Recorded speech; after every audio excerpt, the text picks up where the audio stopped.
Welcome to California in Focus.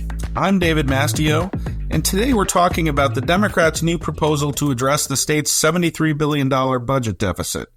Joining me today is the Center Square's reporter, Kenneth Schrupp.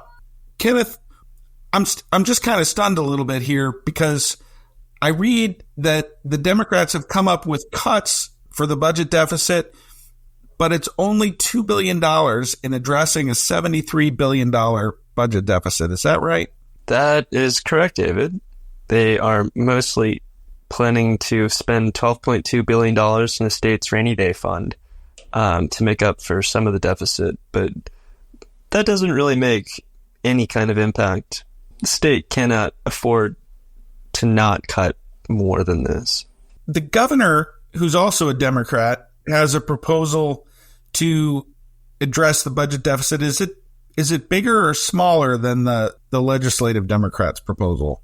Oh, he's proposing cutting about 4 times more money, which is about $8.5 billion. But that's also not enough money. And I'm amazed by this quote from Senator Scott Wiener. The legislature right now can make this shortfall more manageable by immediately adopting several $billion of proposed solutions.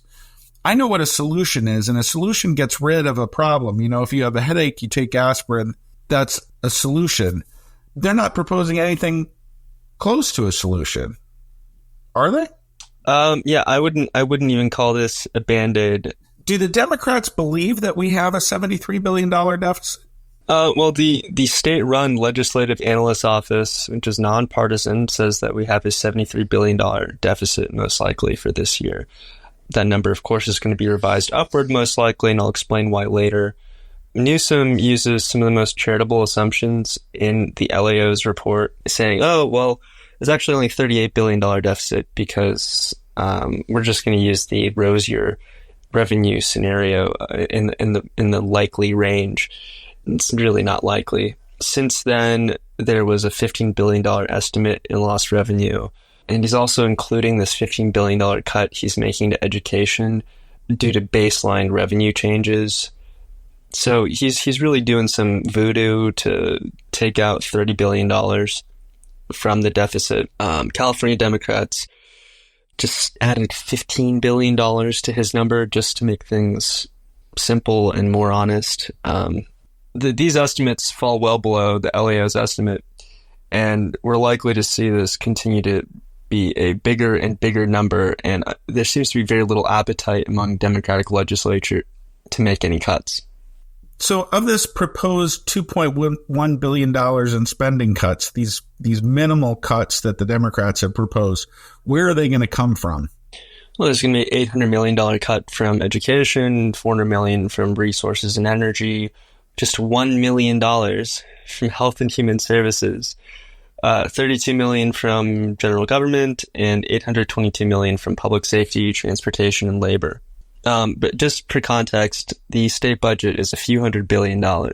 And how much are the Democrats proposing that we withdraw from the rainy day fund? Well, it's about $12 billion, which is roughly half. Budget crises tend to last a few years, so withdrawing half in the first year is probably not a good idea. And you're working on a story today that we haven't posted yet, but that you think is going to put some new pressure on the budget deficit when it works its way through the system and the LAO updates its figures further. Can you tell us about that? Yeah, last week, the unemployment rate went up by 0.1% in California to 5.2%. It's been rising steadily. Second is a week after that report or so, came out a LAO report on how the state actually added only 50,000 jobs in 2023, not 300,000. So if you combine those two statistics, we probably have a higher unemployment rate than we think. In California, we pay significant unemployment benefits, and those people who are unemployed aren't paying taxes because they're unemployed. We likely are going to end up with a much larger than a $73 billion budget deficit for this year, assuming that revenue expectations get worse and worse and worse.